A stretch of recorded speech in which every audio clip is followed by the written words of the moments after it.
They didn't just destroy my apple orchard. They tried to wipe out everything I had worked for so wealthy vacationers could enjoy a slightly better view from their expensive hillside cabins. 3 years later, the only thing left on that slope was an abandoned construction site, where weeds pushed through cracked concrete and unfinished foundations. Not a single paying guest had ever stepped through the entrance. Sometimes I look back and wonder if the man who gave that order ever realized that a few tanks of herbicide would eventually bring down an entire resort worth millions. Because if he had understood where that first careless decision would lead, I truly believe he would have left my orchard untouched. My name is Daniel Harper, and for most of my life, the scent of apple blossoms each spring reminded me that everything would somehow work out. My father planted the first rows on our land in the early 90s after the old dairy farm could no longer support the family. Most people around here thought he had lost his mind. Apple trees demanded patience. They took years before producing enough fruit to earn back what you invested. Farming has never rewarded people looking for quick success. Dad always used to tell me, trees teach lessons people forget. The greatest rewards come to those willing to wait. After he passed away, the orchard became my responsibility. 18 acres stretched across a gentle hillside overlooking one of the most beautiful valleys you could imagine. Every season followed its own familiar rhythm. Winter meant pruning. Spring brought blossoms. Summer required endless irrigation. Fall was harvest time. Those trees were never just crops growing in neat rows. They carried generations of family memories. I knew nearly every section by heart. I could point out which trees always produced the sweetest apples, which ones struggled after dry summers, and which branches my daughter loved climbing before she headed off to college. That's the strange thing about owning an orchard. Most people only see rows of trees, but the person caring for them sees birthdays, anniversaries, difficult seasons, joyful years, and countless peaceful mornings spent believing that honest work still mattered. The land sitting above mine remained untouched for decades until one spring when a development company purchased it. Soon survey markers appeared across the hillside. Heavy machinery rolled in, and giant signs announced Cedar Ridge Retreat, a luxury destination featuring boutique cabins, spa services, scenic hiking trails, and what they proudly called the finest panoramic views in the valley. One evening, I stood by my fence reading the sign while my neighbor, Charlie Benson, wandered over carrying his usual cup of coffee. He smiled and shook his head. "Looks like the rich finally found this hill," he joked. I laughed with him. "As long as they stay on their property, we'll get along just fine." Back then, I honestly believed that. A few weeks later, I met the man overseeing the project. His name was Gavin Mercer.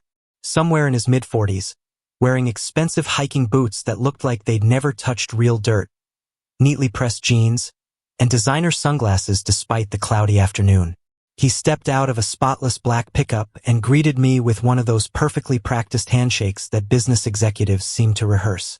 "Daniel, we're excited to have you as our neighbor," he said. "Welcome to the valley," I replied. "Hope the project goes well." He smiled, but his attention drifted past me toward my orchard instead of meeting my eyes. He studied the valley below before speaking again. "You've got an incredible view from here. Our guests are going to love waking up to scenery like this every morning." I nodded. "That's exactly why my father planted the orchard here." He gave a quiet laugh. "If a few of those lower trees weren't blocking the slope, you'd probably have an even better view." He delivered it like a harmless joke, almost casually, but the way he kept staring downhill stayed with me long after the conversation ended. I smiled anyway. "Those trees are what pay my mortgage." He shrugged. "Business is all about making trade-offs." Then he climbed back into his truck and drove away. Later that afternoon, Charlie walked over after watching the exchange from across the road. "There's something about that fellow I don't trust," he muttered. "Maybe I'm just getting old." I laughed it off. Developers and farmers simply looked at the world differently. One measured success by quarterly profits, the other by harvest seasons. I figured we'd mind our own business and stay out of each other's way.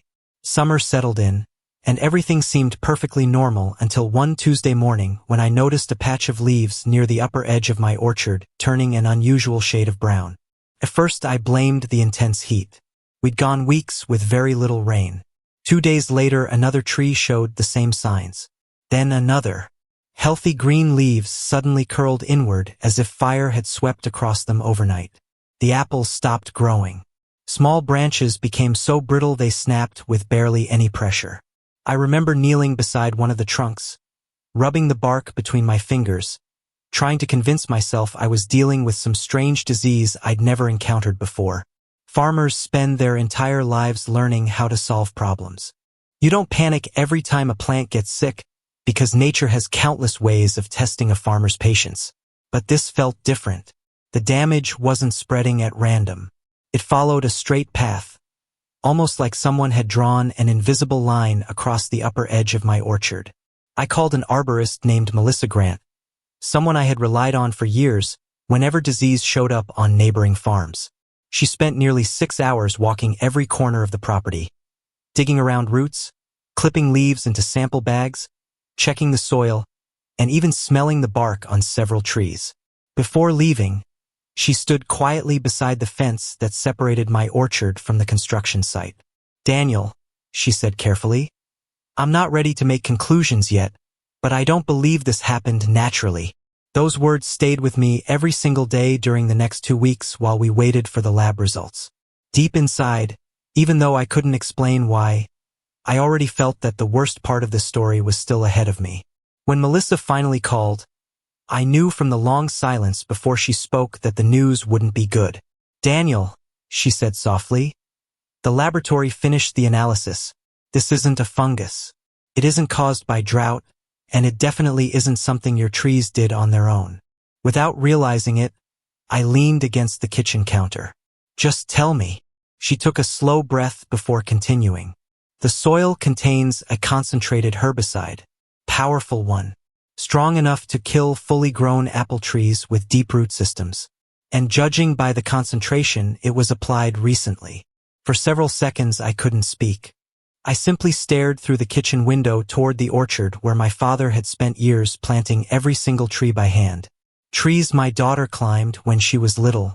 Trees that carried our family through recessions, poor harvests, and every unexpected hardship life threw at us. "Are you certain?" I finally managed to ask. "I wish I wasn't," she replied. That afternoon I walked the entire upper fence line alone. Once I stopped focusing only on my orchard and started paying attention to the hillside beyond it, the evidence became impossible to ignore. The construction company had stripped nearly everything from their property. The brush was gone. The young trees were gone. Freshly exposed dirt covered the hillside as though someone had shaved it clean. Then another detail caught my attention. The dying apple trees weren't scattered across my orchard. They followed the property boundary almost perfectly, except the damage continued several feet onto my land. I crouched down and scooped up a handful of soil. Even without laboratory equipment, something felt wrong. After the light rain the night before, the ground carried a faint chemical smell. I photographed everything from every possible angle before climbing onto an old hay wagon near the fence to capture the construction site from above. From that higher view, the pattern became unmistakable. Whatever had been sprayed hadn't stopped at the property line. It had drifted directly into the first several rows of my orchard. By the time the sun disappeared, I counted 25 trees with serious damage. 10 of them were already beyond saving. Before I could lose my nerve, I called Gavin. He answered on the third ring. "Daniel, what's going on?" His voice sounded rushed, almost annoyed. "The lab found herbicide in my orchard." There was a brief silence. "Okay, not just a little. Enough to kill mature apple trees." Another pause, even longer this time. "We've had some vegetation management done on our side. Your chemicals crossed onto my property. That happens sometimes." I tightened my grip on the phone. 25 producing trees are dying." He answered without much emotion. "I'll speak with the landscaping contractor." "That's all you're going to say?" "Daniel, I'm in the middle of a meeting. Part of my livelihood has been destroyed." His tone immediately became colder. "Let's not start using words like destroyed until we know exactly what happened." Then he hung up. I stood there listening to the deadline long after the call had ended. It wasn't only what he said that stayed with me. It was how effortlessly he said it, as though trees that had taken decades to grow were no more important than replacing flowers outside the entrance of a luxury hotel. Later that evening, Charlie stopped by carrying 2 cups of coffee. One glance at my face was all it took for him to know something was seriously wrong. "That bad?" he asked quietly. I nodded without saying much. We walked along the fence together. "See that?" I said, pointing toward the stripped hillside where the construction crews had cleared everything. Charlie narrowed his eyes. "Looks like they sprayed the whole slope, and part of yours too." He slowly shook his head. "Daniel, you need to talk to a lawyer." The following morning, I drove into town and met with an attorney named Rebecca Collins. She had spent nearly 20 years representing farmers and had earned a reputation for asking the kind of difficult questions that usually uncovered even more difficult truths. I laid everything across her conference table: photographs, laboratory reports, property surveys, harvest records, and tax documents showing years of orchard income. She hardly interrupted while I explained the entire situation. When I finished, she picked up Melissa's report, read it once more, and looked directly at me.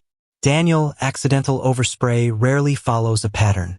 Wind carries chemicals in unpredictable directions."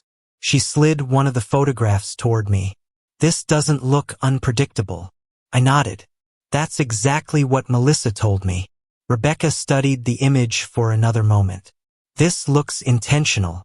She asked whether I had changed anything on the property recently. Different herbicides, new fertilizer, different irrigation methods. Every answer was the same. No. Finally, she leaned back in her chair. "We need another independent round of testing immediately." Within 48 hours, a certified environmental consultant was walking through my orchard carrying GPS equipment, collecting dozens of soil samples, and marking every location on a detailed digital map. Rebecca wanted every piece of evidence documented before anyone could argue that conditions had changed. While the testing continued, she quietly began requesting public records connected to Cedar Ridge Retreat. Building permits, environmental reviews, site plans, stormwater reports, chemical handling records, anything the county had on file. "Developers leave paper trails," she told me. "Sometimes those documents tell a much clearer story than people ever will." About a week later, she called me back into her office. The second laboratory report matched Melissa's findings almost perfectly. The contamination followed the uphill property line with remarkable precision. Rebecca spread several maps across her desk. "Look at this." She traced one finger across the marked sample locations. "The highest concentration is right here. Then it gradually weakens as it moves downhill into your orchard." I looked at her. "What does that tell us?" She answered without hesitation. "Whoever applied the herbicide wasn't trying to kill your orchard directly." "Then what were they trying to accomplish?" She met my eyes. "They were trying to clear everything growing along the property line." Instantly, I remembered Gavin standing beside his truck on the day we first met, casually talking about the view. If a few of those lower trees weren't in the way. Back then, it sounded like harmless conversation. Sitting in Rebecca's office, those words carried a completely different meaning. She never accused anyone outright. She didn't need to. Instead, she filed formal notices preserving the evidence, contacted the State Agriculture Division, and requested an official investigation. "Let the government collect its own samples," she said. "Independent findings carry far more weight than anything a private consultant can provide." For days later, 2 state investigators arrived wearing field jackets with clipboards tucked beneath their arms. They spent nearly 8 hours inspecting both properties. They photographed vegetation, measured distances, examined drainage routes, and quietly asked questions that seemed to make Gavin's construction superintendent more uncomfortable with every passing minute. I watched from my side of the fence as one investigator pointed toward the freshly cleared hillside, while another placed bright orange flags beside several testing locations. Gavin arrived halfway through the inspection. Even from where I stood, I could tell he wasn't pleased. He strode toward the investigators, speaking with animated gestures before finally noticing me standing near the orchard. For a brief moment, Our eyes met across the fence. Neither of us waved. Neither of us smiled. Something had shifted. This was no longer a disagreement between neighboring landowners. It had become an official investigation, and whether Gavin understood it yet or not, the difficult questions were only beginning. The final report took another 9 days to arrive, and they were probably the longest 9 days I had ever lived through. Farming teaches patience, but patience feels entirely different when you spend every morning watching trees that took decades to grow slowly surrender one leaf at a time. Each sunrise I walked the same familiar rows with a cup of coffee in my hand, hoping against hope that somehow the damage would stop before it spread any farther. It never did. Then Rebecca called. She skipped the usual greetings and got straight to the point. "Daniel, the state has completed its investigation. I need you to come to my office." When I arrived, the report was already waiting on the conference table. Without saying a word, she slid it across to me. I only had to read the opening page to understand what had happened. The investigators concluded that the herbicide application pattern was inconsistent with normal brush control and instead matched a commercial-scale land-clearing operation that had extended beyond the approved work zone. Even more significant, the report identified elevated chemical residue near the seasonal creek separating sections of our two properties.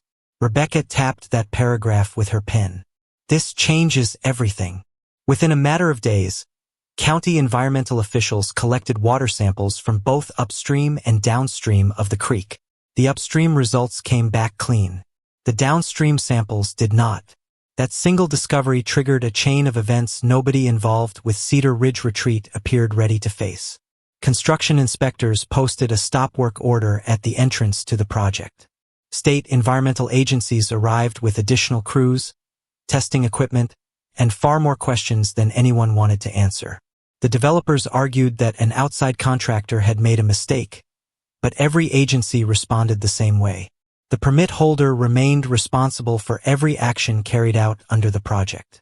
Accountability couldn't simply be handed off to a subcontractor. I saw Gavin one final time a few weeks later. He spotted me outside the local feed store while I was loading irrigation pipe into my truck. As he walked toward me, he looked at least 10 years older than the confident man who had first introduced himself beside my fence. "Happy now?" he asked. I looked at him for a moment before answering. "Happy? No. I'd rather still have my trees."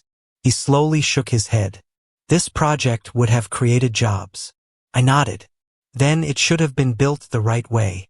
He let out a bitter laugh. "You're really going to let this destroy the entire development?" I met his eyes without raising my voice. I wasn't the one who sprayed the hillside. For the first time since we'd met, he had nothing to say. He simply turned around and walked away. After that, everything unfolded much faster than anyone expected. Investors grew uneasy. Lenders demanded explanations.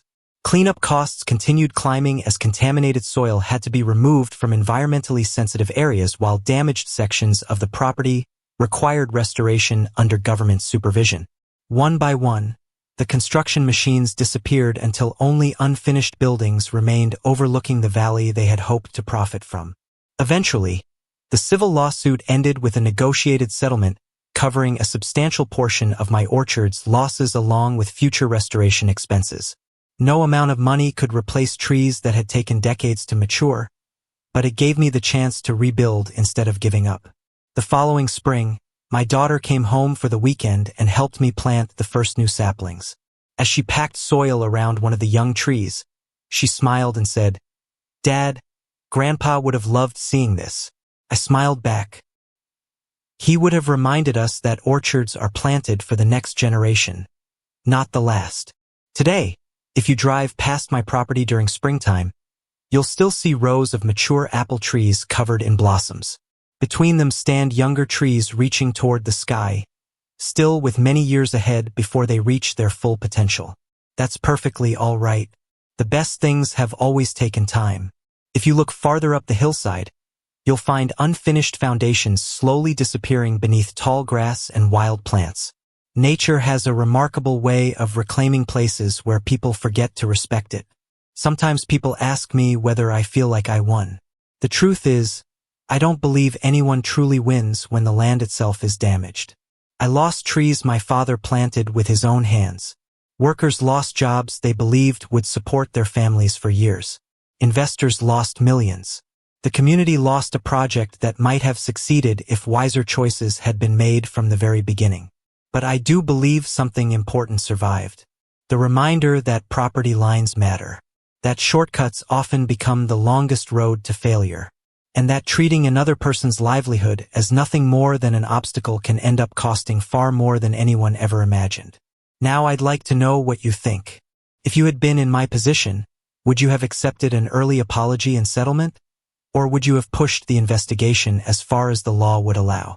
And if you were standing where Gavin stood, would you call this reckless negligence or a calculated risk that simply went terribly wrong? Let me know your thoughts in the comments because I'm genuinely interested in where you draw the line between an honest mistake and a decision that deserves every consequence that follows. If you enjoyed this story, be sure to like the video, subscribe to the channel, and turn on notifications so you never miss another story about ordinary people standing their ground when doing the right thing becomes the most difficult choice of all.